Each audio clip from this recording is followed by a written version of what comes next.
Hello friends, welcome back to the my new video guys and my YouTube channel guys. Today friend, we are going to talk about guys Samsung phone guys system sound setting guys, and today video title guys Samsung phone guys phone dial pad guys, how can we on and use. Friends, we want to on guys your Samsung phone guys phone dial pad tone settings. So friend, how can you on and friend, how can you use.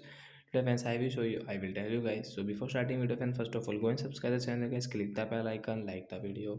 So guys, we will on guys our phone setting guys. After on phone setting guys, click on guys your phone sound and vibration guys, tap here. Guys, system sound guys, we will on it.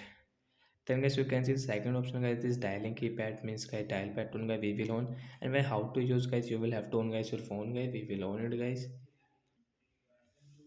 So when if you enter any number in your dial pad, so friends, you can see guys this background sound, we call it guys dial pad tone. So like that guys, you can on and you can use guys this dialing keypad means guys dial pad tone in your Samsung phone device. So that's it guys, thanks for watching the video, bye bye guys. I hope friends you understood how to on and use dial pad.